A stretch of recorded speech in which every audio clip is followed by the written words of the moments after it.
Welcome back to, I guess this would be the first of a new segment that we do called MMA Fight, right? Or MMA. I guess it'd be two guys, podcast, and MMA. Girls. No, MMA. That's what we just watched. No. Girls. But we just watched MMA, and that's what we were talking about this. We just Tell talked it. about this. I'm talking about girls. Like, you're talking about, like, Ronda Rousey, Kat Zingano. Yes, exactly. Girl power, girl fights. That's what I'm talking about, bro. I mean, that's... Okay. It's UFC 184. Me and my buddy Khaled here, we were going to go to one of our favorite restaurants. We got there, an hour wait. We're not going to do that. Yeah. And it's a good thing that we didn't, because even if we had stayed, we probably would have got a table. They got really bad service because they were busy. Well, come on, dude. Let's not bash one of our favorite restaurants. We probably would have got a table. We probably would have sat down and enjoyed ourselves. But they had some good. Well, let's be honest. They only had two good fights on the card tonight. Yeah. These guys came out. I don't know what their names were. I think one name was Koscheck. He got. Koscheck. Okay, the Koscheck fight. Honestly, I think after the first round, he didn't think about it much. Yeah, we're not talking about those guys. Those guys, ugh. I mean, I was not excited about those matches at all. I'm here to talk about the girl fights that we saw tonight. So, what was it? Holly Holmes versus, what's her name? Pennington? Yeah. Raquel Pennington. That fight, okay. Raquel she tried really hard for the takedowns. But, I mean, Holly Holmes, you look at the leg muscles on her, dude. I mean, they were just... That woman there is a cardio beast. I saw Holmes having the advantage with her being a championship kickboxer, as tall as she was, as long as her legs are.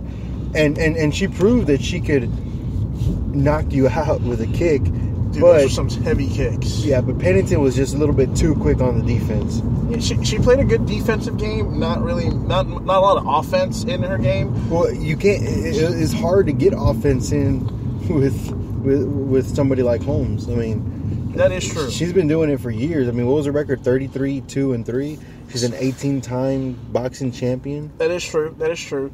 But I think the one defining factor in the fight was the inability for Raquel to take down Holmes. If you looked at it, it's impossible. I mean, as soon as she went for the takedown, Holmes, she put her leg muscles to work. Dude. Yeah, she blocked all but one takedown, and that takedown really. I mean, it wasn't really even a takedown. It was a mistake on Holmes' part.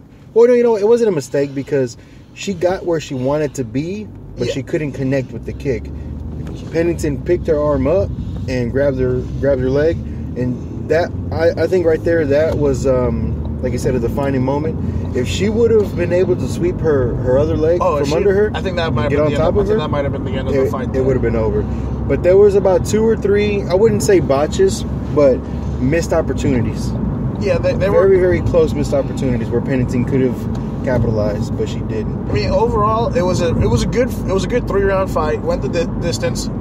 I was a little taken back that I was a little shocked that it came out to be a split decision. The reason I think it came down to a split decision is because Holmes had such advantages, and she didn't look like the beast that I thought she was. Now, don't get me wrong. Like, I wouldn't want to get in the ring with her. She just didn't capitalize on the chances that she had, I guess. Well, I don't think she could have, though, because Pennington was so good at blocking some of those kicks. And that is true. And just by looking at Pennington, I would have never guessed that she was as fast as she was. That girl was lightning.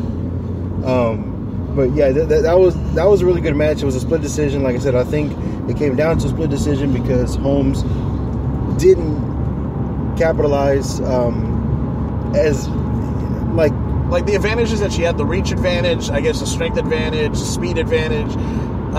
Pennington she hung in there. She hung in there for all 3 rounds. She was a soldier in that match, and I honestly could have seen it gone any way. I would have liked to have seen Holmes win. She did win for sure. Like a guaranteed win, unanimous decision. Right, because I would have loved to see and Ronda Rousey even said it. Remember during the match I told you I don't think Rousey could handle that kind of competition there. Yeah. and she even said it at the end of the night that she would love to take on that kind of level of competition.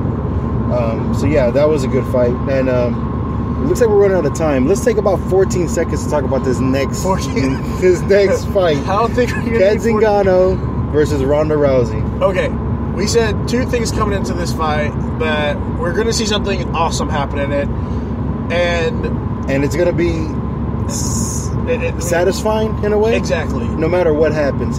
I'll be honest with you. My initial prediction was Rousey was going to have her first loss, and it was going to go 4 to 5 rounds, and it was going to be a decisive win, whether it was a knockout or a submission, or Rousey was just tired as hell, because you saw those videos of Cat Zingano. That girl, she's got some power. She's got some power in her, and that's what they were saying going into the fight, was that Zingano had the power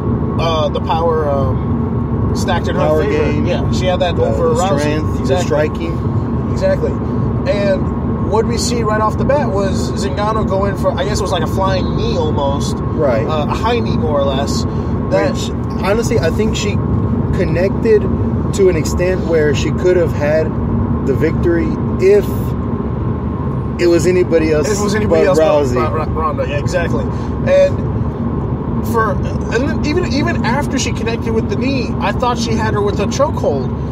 But God, she found a way out of that. And I know and I'm gonna be honest with you guys. This is if you guys didn't watch the fight, I'm gonna tell you right now. The description we're giving you of this fight was actually longer than the fight itself. The fight ended in 14 seconds. Yeah, officially the fastest stoppage to one of the title defense. To a title, women or men. Yeah. There was a little thing underneath Ronda Rousey's name that said she had won a title match in 16 seconds. That was the second fastest ever. Exactly. So she now has the first and third fastest title defense. 14 seconds and 16 seconds.